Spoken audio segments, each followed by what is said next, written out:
aula, nós vamos procurar fazer uma ligação entre aspectos da lógica formal geral que embasam a compreensão da lógica formal jurídica a partir do estudo de uma obra clássica, que é a Teoria Pura do Direito, de Hans Kelsen. Vamos lá?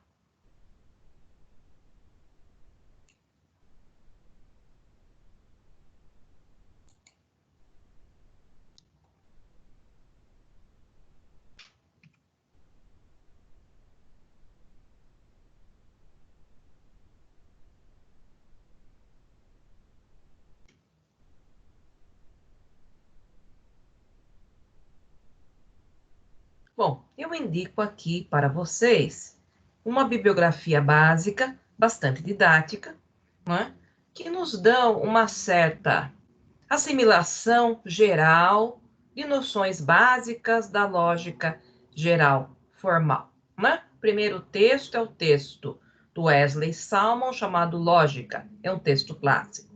O segundo texto é do Nilson Machado, da Marisa Cunha, e se chama Lógica e Linguagem Cotidiana, Verdade, Coerência, Comunicação e Argumentação, Belo Horizonte, 2005.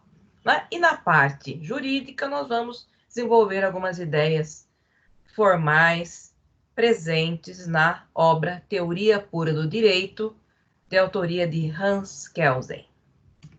Bom, primeiro passo a ser dado na compreensão geral de temas de lógica diz respeito a uma certa assimilação de uma diferença que não se assimila, a meu ver, de forma muito intuitiva. Né? Eu trouxe aqui para vocês o exemplo do que a lógica vai chamar de argumento dedutivo. Né? É um argumento composto de duas premissas e uma conclusão, e ele está, digamos assim, proposto no que se costuma chamar de forma padrão, né? Onde nós temos duas premissas, da qual extraímos uma conclusão. Né? Eu diria que o nosso senso comum, ele está habituado a pensar nos conteúdos da linguagem, e não propriamente na sua forma, na sua estrutura. Então, o primeiro passo que temos que dar, né, na assimilação geral de um conteúdo de lógica formal é nós tomarmos consciência da estrutura de um enunciado.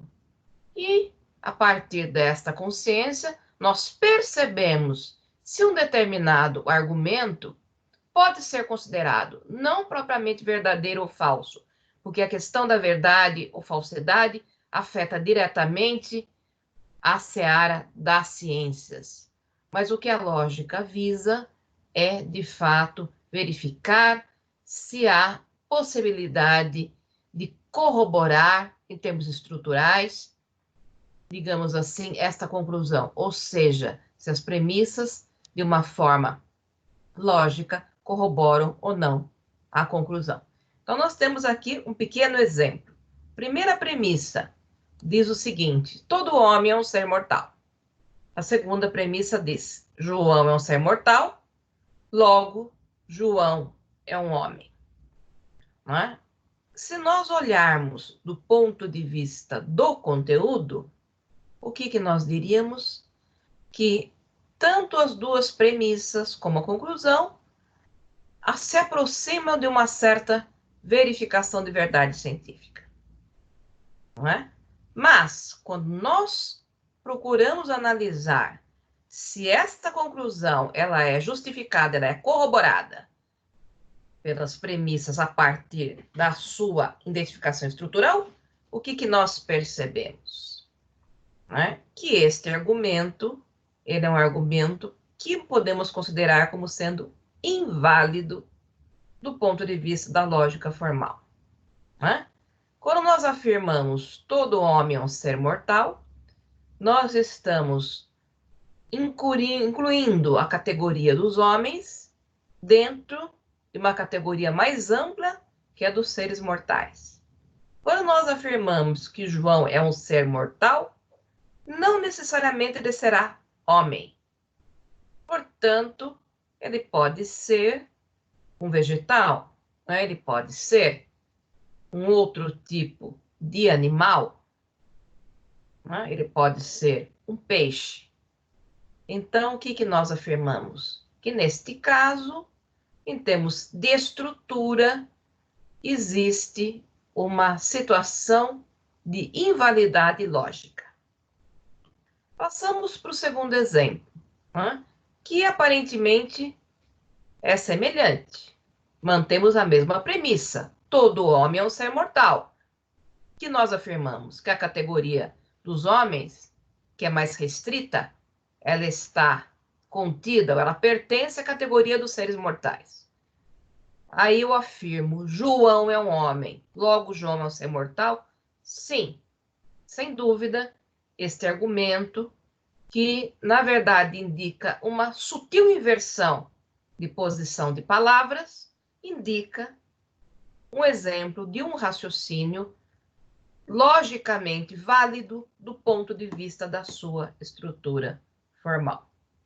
Né? Então, é muito importante que a gente consiga distinguir, num primeiro momento, a diferença entre forma e conteúdo. Não é? Porque se eu digo todo homem é um ser mortal, não existe nenhum homem que não seja um ser mortal. Mas existem seres mortais que não são homens. E quando eu afirmo João é um homem, necessariamente eu estou afirmando que João é um ser mortal. Então, é uma característica importante dos argumentos dedutivos a ideia de que, se eles forem válidos, e neste caso nós temos um exemplo de um argumento dedutivo válido, o conteúdo da conclusão nada mais faz do que explicitar aquilo que já estava indicado nas premissas. Ou seja, a conclusão não vai além das premissas. E o que, que nós temos que reconhecer? Que a verdade ou falsidade das premissas, ela não indica necessariamente a validade do ponto de vista estrutural do argumento. Porque um argumento pode ser válido do ponto de vista estrutural e ter premissas e conclusões, e uma conclusão falsa, né? E como no exemplo anterior, um argumento inválido, dedutivo inválido, pode ter premissas e conclusões verdadeiras. Então, nós não verificamos, né, a validade ou invalidade a partir do conteúdo. A validade ou invalidade independe do conteúdo. Eu posso substituir, inclusive, né, essas palavras por letras. E aí eu tenho exatamente o que a lógica formal chama de elemento simbólico. Posso dizer todo A é B, C é A, logo C é B. Né? E eu mantenho a mesma estrutura válida. Mas aqui aparece um elemento importante. Se nós conseguirmos, né, verificar a validade do argumento, e somente no caso da validade estrutural ser afirmada, somente nesse caso, se as premissas forem verdadeiras, a conclusão necessariamente será verdadeira. Por quê? Como nós afirmamos, num argumento dedutivo, o conteúdo da conclusão não extrapola, não excede o conteúdo das premissas. Então, no caso de nós verificarmos a validade deste argumento, que não se dá pelo critério de verdade, se dá pelo critério de adequação estrutural, né? Nós conseguimos perceber nesses dois exemplos as regras de forma intuitiva, né? Se houver, neste caso de pré-afirmação de validade, a verificação do conteúdo de verdade das premissas, como a conclusão não vai além delas, necessariamente ela será verdadeira. Né? E aqui eu trouxe um terceiro exemplo, que diz: todo homem é um ser mortal, João não é um homem, logo João não é um ser mortal. Né? Então, eu transformei aqui a segunda premissa numa negativa. Né? Lembrando sempre aquela relação básica da primeira premissa. A categoria dos homens é mais restrita e ela está totalmente contida numa categoria mais ampla, que é a dos seres mortais. Então, se eu afirmo João não é um homem, logo ele não é um ser mortal, ele pode ser, eventualmente, uma planta. E uma planta é um ser mortal, né? Então, neste caso, também nós verificamos uma invalidade estrutural, né? Porque quando eu nego aquela categoria que é mais restrita, não vale essa negação para aquela que é mais ampla, não é? Porque um ser, o João, pode não ser um homem e ele pode ser perfeitamente um ser mortal. Um outro exemplo. Todo homem é um ser mortal. João não é um ser mortal. Logo, João não é um homem. Então, nós vemos como a segunda premissa afirma, ou desculpa, como a segunda premissa nega a categoria ou o pertencimento do João à categoria dos seres mortais, né? Logo, João não pode ser um homem. Por quê? Todos os homens são seres mortais. Não existe um homem que não seja um ser mortal. Então, negando a categoria mais ampla, eu acabo negando também a categoria mais restrita. Então, nessas 4 situações, nós temos aqui, basicamente, né, uma visualização introdutória de 2 formas válidas, né, e 2 formas inválidas de argumento dedutivo categórico, neste caso proposto, né, no modelo padrão. Né? E aí, entrando numa certa conceituação geral, o que nós observamos? Que o objetivo da lógica formal não é exatamente, né, justificar a verdade ou falsidade, mas proporcionar métodos que nos permitam identificar a correção ou incorreção do ponto de vista da sua estrutura, né? Então, nós afirmamos que a lógica jurídica, nós vamos ver mais para frente, ela desempenha um papel fundamental na formação intelectual do estudante, viabilizando a compreensão, análise e síntese do pensamento mediante o emprego, não só da dedução, da indução, mas também da analogia. Né? E a lógica, não podemos esquecer, é uma parte da filosofia geral. Né? Todo aluno que estuda ou que pertence a um curso de graduação em filosofia, ele tem essa matéria como matéria básica. Né? Então, nós só podemos pensar, né, em trabalhar esses métodos diante daquilo que nós chamamos de argumento. Né? O argumento não é simplesmente uma associação aleatória de frases. Né? No exemplo que eu inaugurei a nossa discussão, nós procuramos associar, né, esta discussão intuitiva a argumentos já propostos, onde nós observamos a presença de 2 premissas que geravam uma conclusão. Né?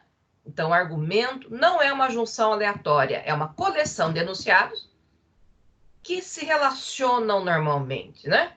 E a validade ou invalidade vai depender do fato dessas premissas corroborarem, justificarem ou não a conclusão. Né? Então, nós estamos aqui trabalhando no terreno da argumentação e não propriamente da formação do pensamento livre. Então, eu trouxe aqui um pequeno exemplo. Estou cansada, pois trabalhei demais essa semana e trabalhar muito deixa qualquer um cansado. Então, estou cansada. A conclusão que é corroborada, né, por 2 premissas. Trabalhei demais essa semana e trabalhar muito deixa qualquer um cansado. Não estou verificando, nesse caso, a correção e incorreção, mas nós estamos exatamente aqui pressupondo a ideia de conexão, né, entre premissas e conclusão. Né? E vai dizer o Salmo, né, aquilo que nós já antecipamos. A correção ou incorreção lógica de um argumento só depende da relação entre as premissas e a conclusão. Um argumento pode apresentar premissas verdadeiras que só na aparência sustentam o que logicamente é a conclusão e que de fato são incorretos do ponto de vista lógico, são as falácias, né?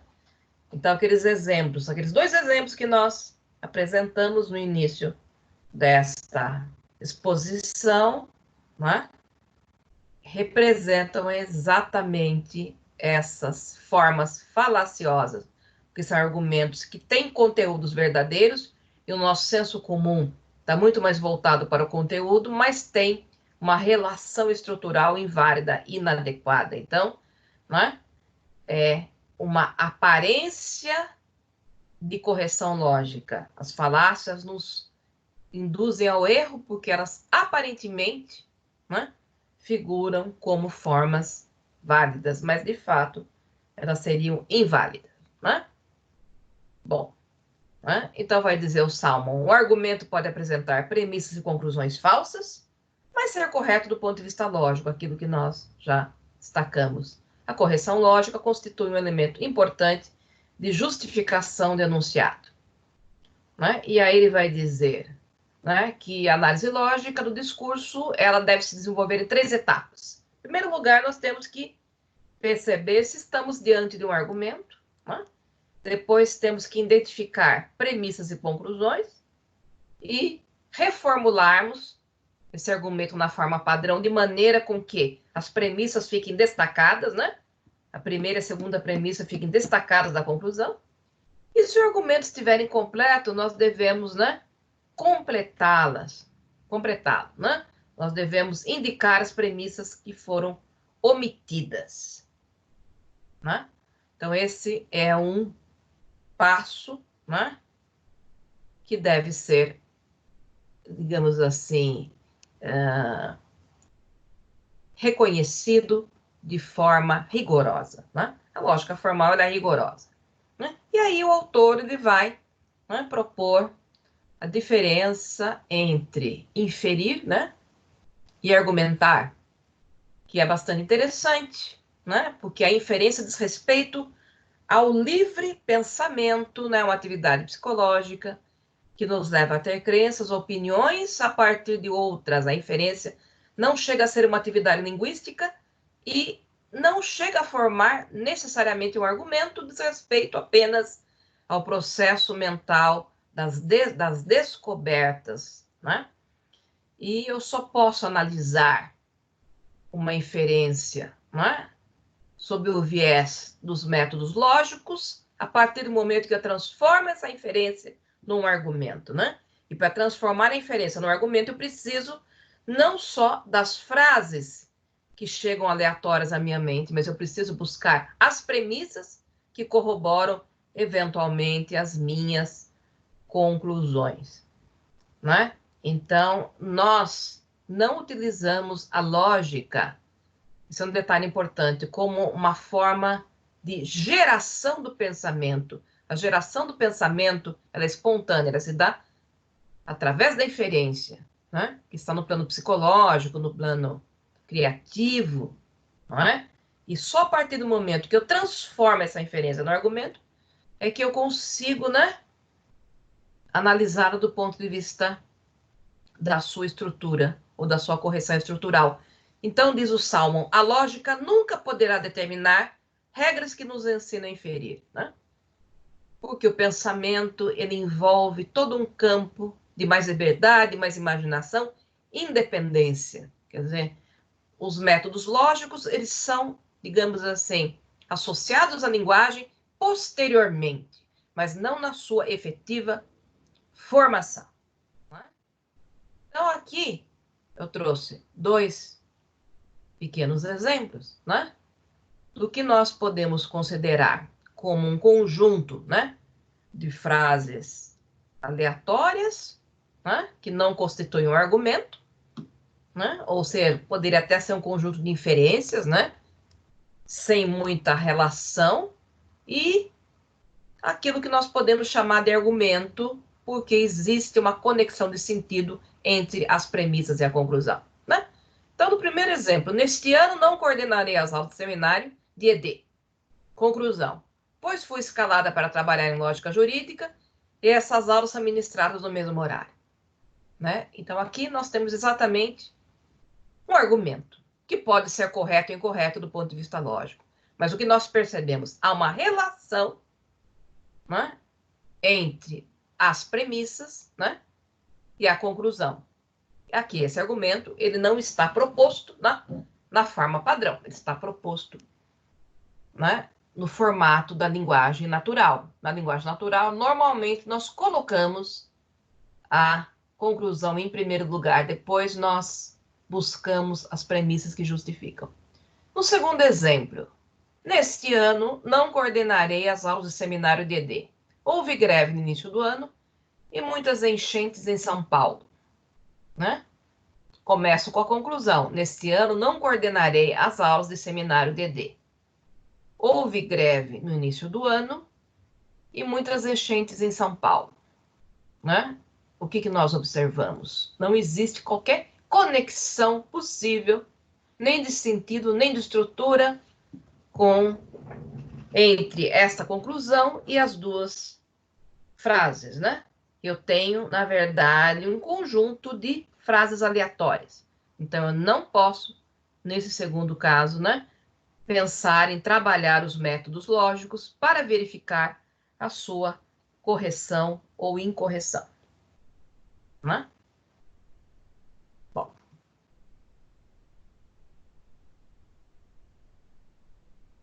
Né?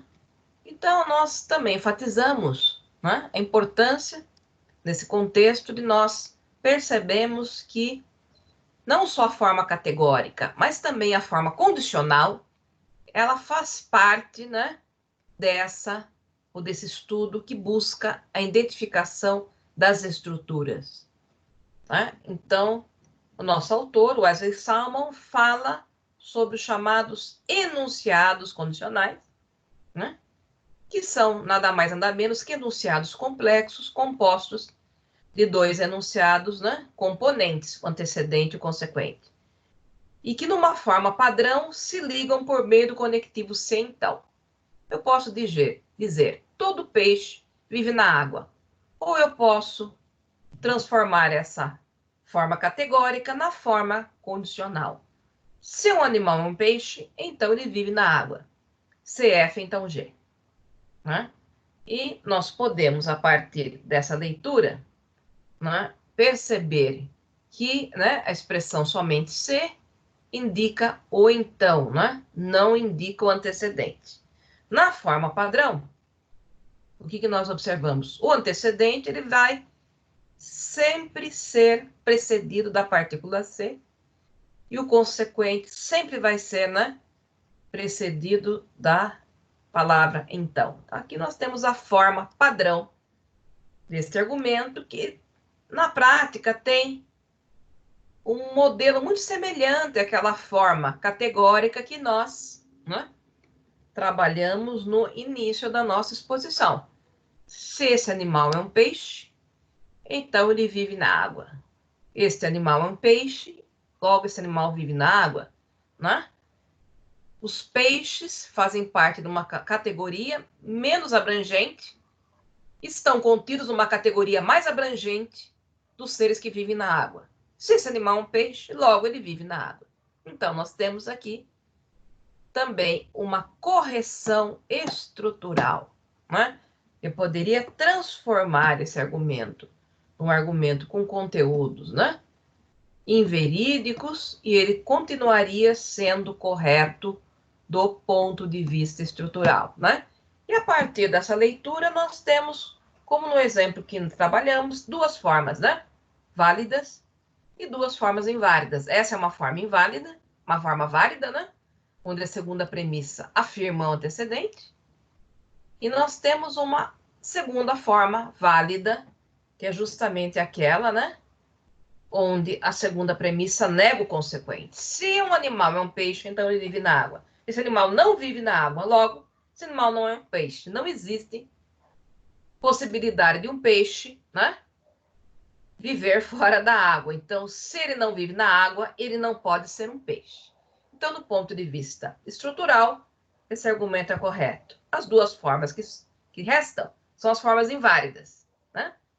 Aquelas onde nós afirmamos, né, o consequente, ou nós negamos o antecedente, nesse caso aqui. Se esse animal é um peixe, então ele vive na água. Este animal não é um peixe, logo esse animal não vive na água. E nós temos uma segunda forma também inválida que aquela que a segunda premissa afirma, né, o consequente. Se ele vive na água, ele é um peixe? Não, ele pode ser um cavalo marinho, não é? Então, se ele não é um peixe, ele não vive na água, ele pode ser um cavalo marinho e ele, portanto, viverá na água, não é? Então, nós temos estas situações básicas, né?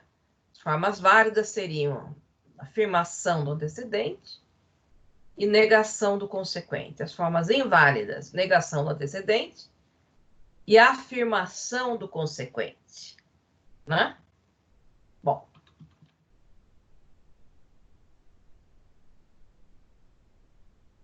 uma vez desenvolvida essa introdução, o que é importante nós observarmos, né?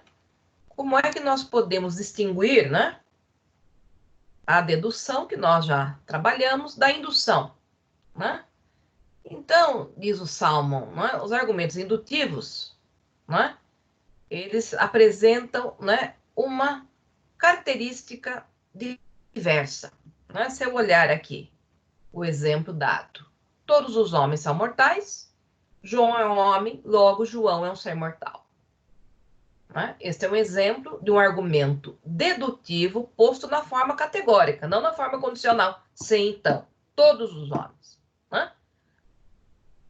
Então, tem um argumento dedutivo, onde o conteúdo da conclusão não vai além das premissas.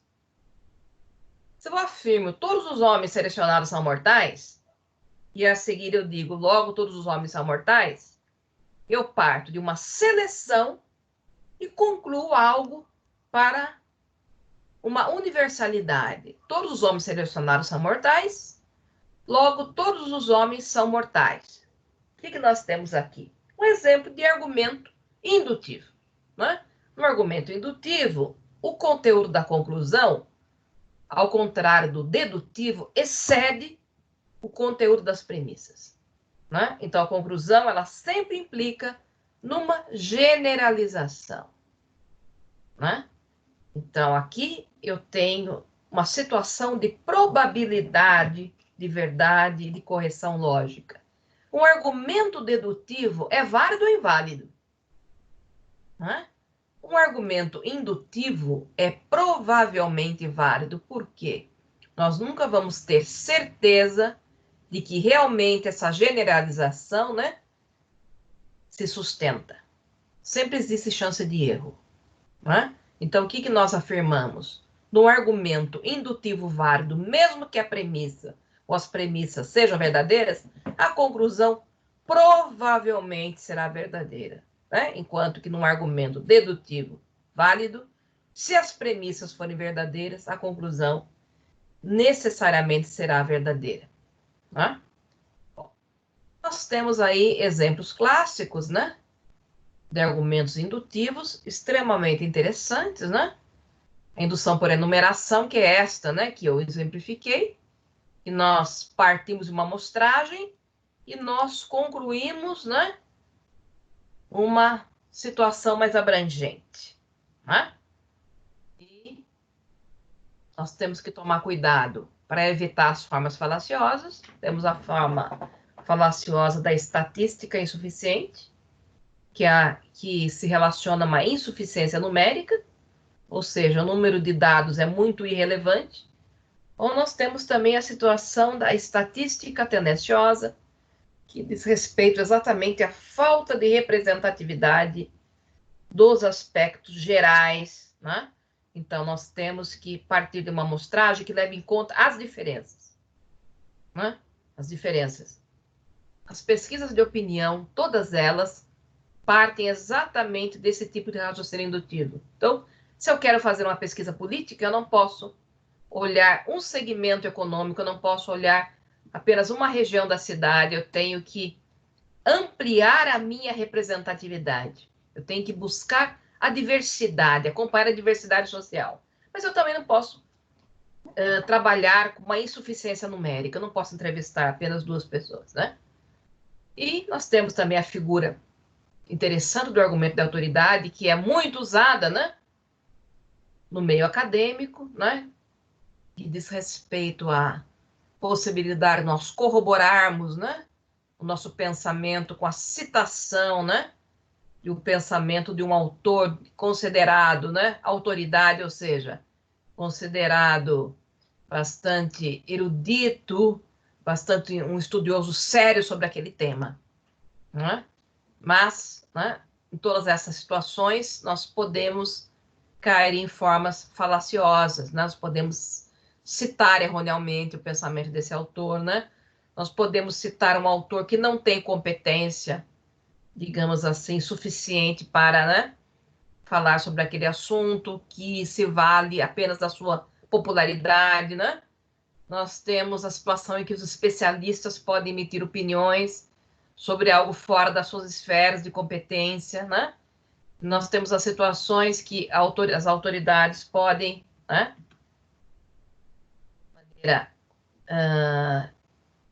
de uma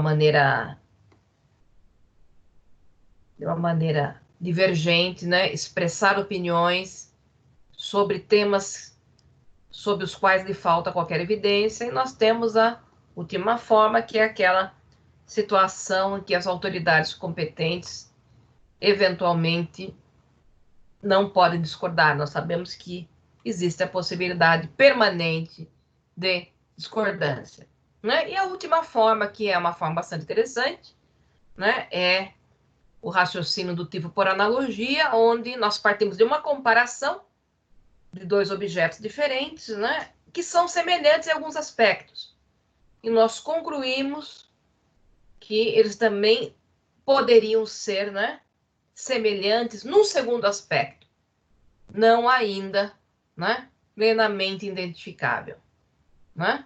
Então, as analogias, elas vão ser fracas ou fortes, dependendo, veja bem, do grau de suficiência, né? Dependendo do grau de semelhança, ser de fato ou estar envolvido em uma situação de importância, ou seja, as semelhanças iniciais têm que ser significativas, né? Eu não posso dizer, por exemplo, duas pessoas têm a mesma cor de cabelo, logo, se um é inteligente, por analogia, né, comparativamente, o segundo também deverá ser inteligente, né? Então, existem analogias fracas ou fortes, né?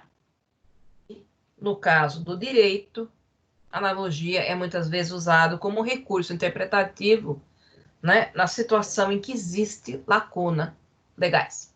Bom, essa breve retomada de aspectos da lógica formal jurídica, eu vou entrar aqui numa rápida retomada, né, do pensamento do autor que embasa, né, nossos estudos da lógica formal jurídica, né, exposto nessa obra chamada Teoria Pura do Direito, né? Que nós temos uma foto bastante tradicional, presente no universo da internet, né? E essa obra é uma obra bastante famosa, né? Bastante estudada, né? Em várias matérias, né? O Kelsen desenvolve dentro desta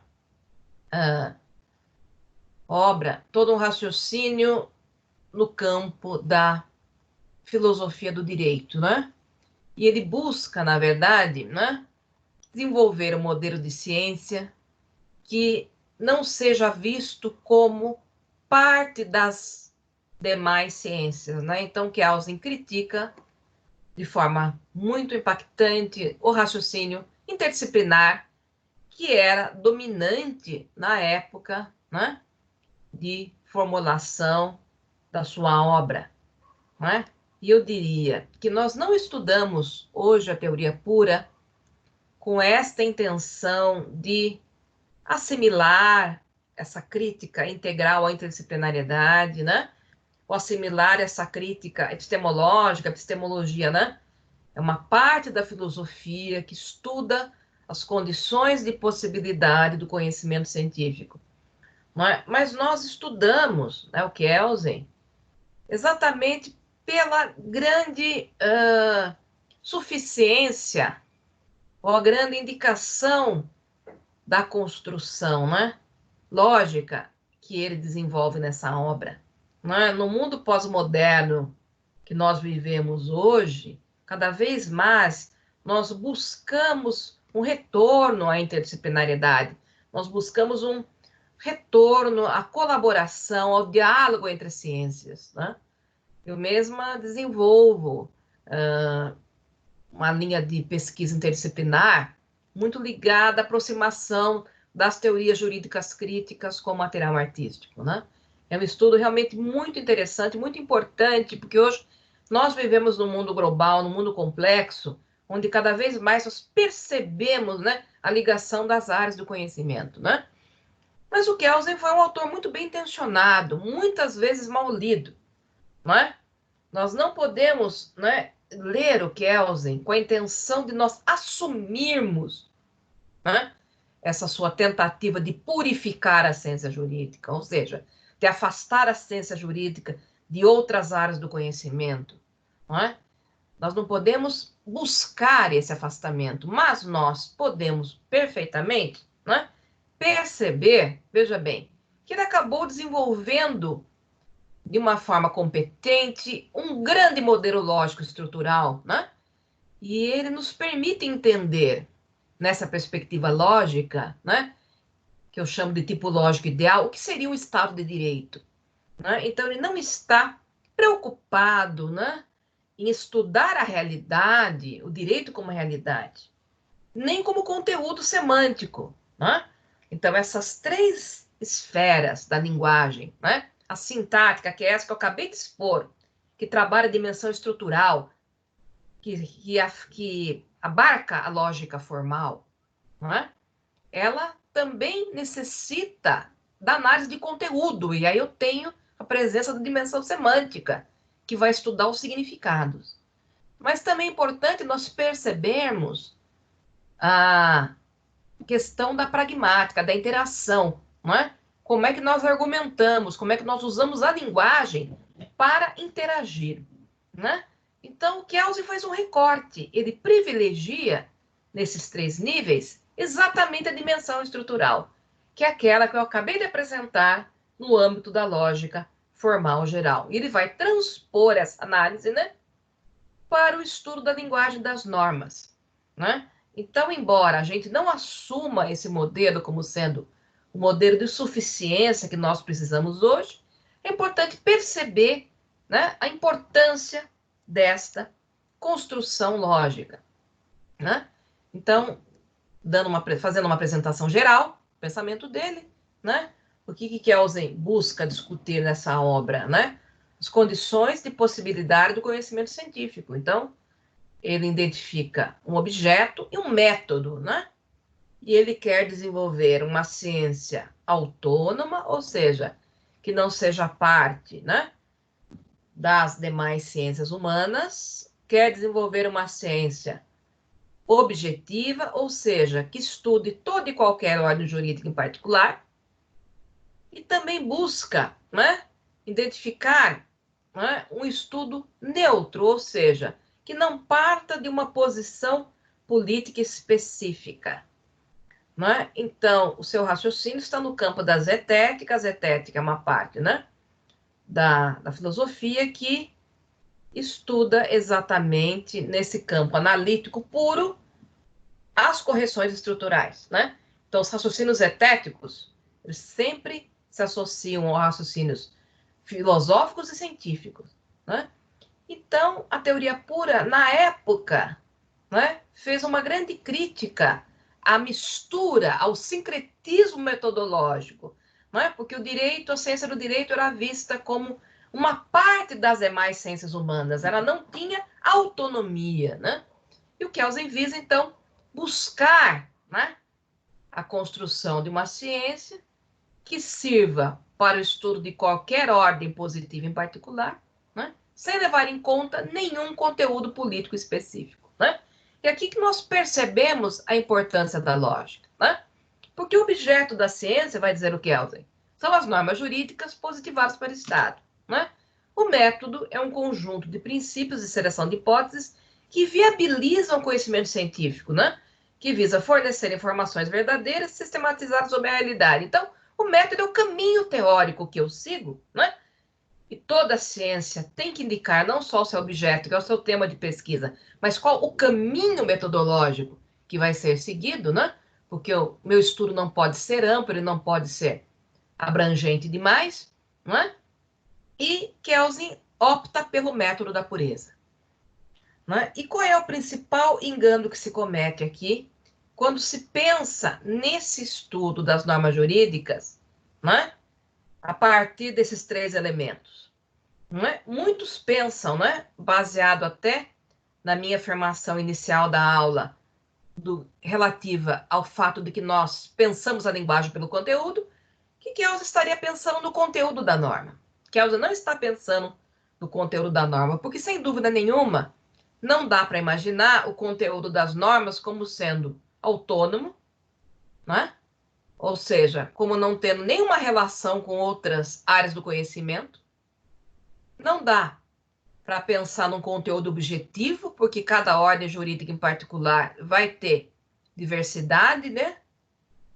Material, e não dá para pensar em neutralidade. Toda ordem jurídica positiva em particular é expressão de uma certa posição e ideologia política, né?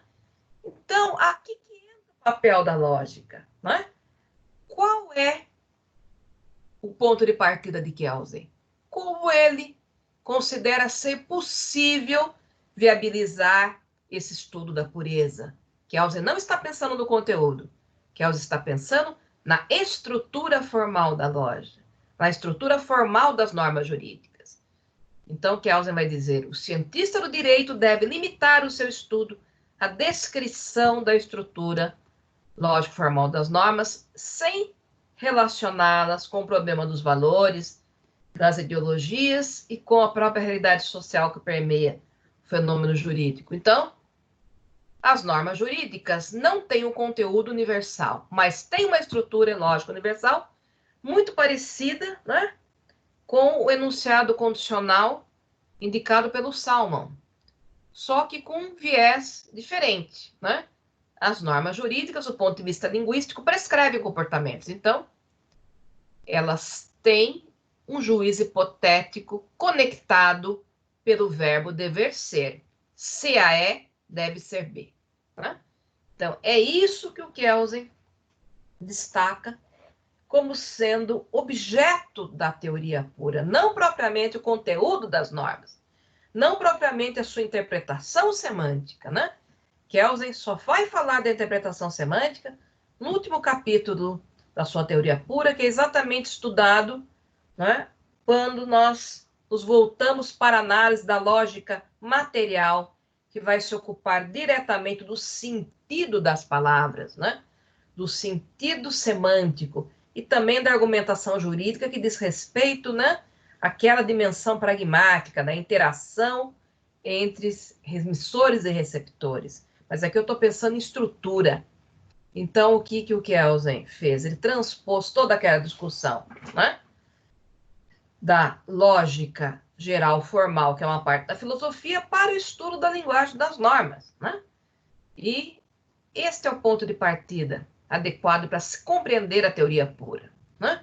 E Kelsen também nunca negou que o fenômeno jurídico em si tenha relação com a realidade, ou que a própria fenomenologia da norma não tenha relação com outras áreas do conhecimento, com outras ciências humanas, né? Mas ele pretende fazer, como nós vimos, uma separação epistemológica.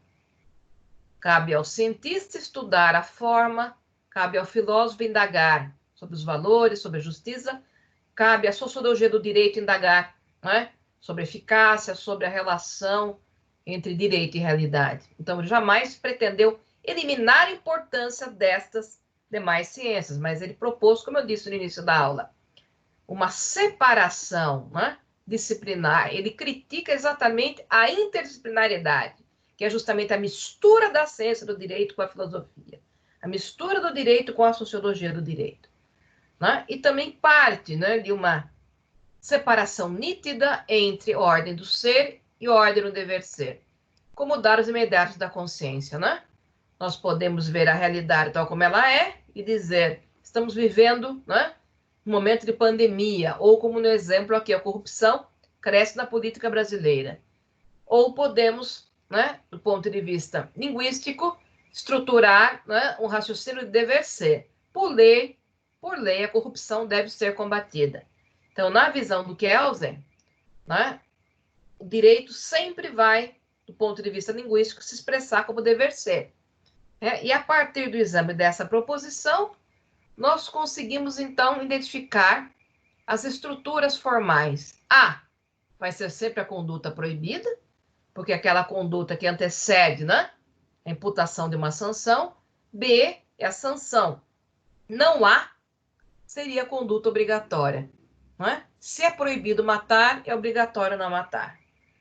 Não é? Então, a partir dessa identificação lógica básica, nós chegamos, né, às identificações estruturais básicas e nós temos a possibilidade da exceção, né? Se A salvo C, deve ser B. O salvo C indica diretamente a permissão, né? Então, o exame da proposição identifica A, conduta proibida. Não há conduta obrigatória. B, sanção. Salvo C, C, conduta permitida. Né? E Kelsen só vai falar da interpretação da norma na sua finalização, né? Kelsen só vai falar da interpretação da norma no capítulo 8º da Teoria Pura do Direito, que é um capítulo extremamente interessante, né? Que vai ser explorado no âmbito, né, desta discussão. Então, nós trouxemos aqui um exemplo, né? Para Kelsen, possibilita essa descrição lógico-formal é a proposição jurídica, que é exatamente o que nós apresentamos aqui nesse modelo esquemático. Então, trouxemos um exemplo de norma, né? As normas jurídicas, para Kelsen, elas prescrevem comportamentos e elas podem ser válidas ou inválidas. A validade de uma norma, nós vimos isso, está sempre em outra norma, né? Considerado superior. Não é? Então, a validade ou invalidade não está no mundo do ser, está na sua adequação estrutural a outra norma. Então, Kelsen vai distinguir, né, que nós chamamos de sentido, né, subjetivo, que é o ato de vontade. Toda norma tem o seu sentido subjetivo, mas nem toda norma tem significação jurídica. Então, a ideia de validade, de existência jurídica, está localizada nesse sentido objetivo, que é dado por outra norma, né? Então, todas as normas têm um sentido subjetivo, mas só jurídicas têm, além do sentido subjetivo, o sentido objetivo, né? E, tendo em vista esta, né, diferenciação, as normas jurídicas podem ser válidas ou inválidas. Não trouxe aqui um exemplo do famoso artigo 121. Matar alguém, pena, reclusão de 6 a 20 anos. Então, a proposição ao contrário, ela faz parte da ciência. Ela está no mundo do dever ser, mas ela tem um caráter descritivo. E a proposição pode ser verdadeira ou falsa. Então, o que nós afirmamos? Se um indivíduo matar alguém, deve ser punido com pena de reclusão de 6 a 20 anos. Eu transformo a norma, né, e indico, né, as relações estruturais básicas, né? Matar alguém é a conduta proibida, né? Pena de reclusão de 6 a 20 anos é a sanção, né? O que está implícito aqui? Não matar alguém é a conduta obrigatória, né?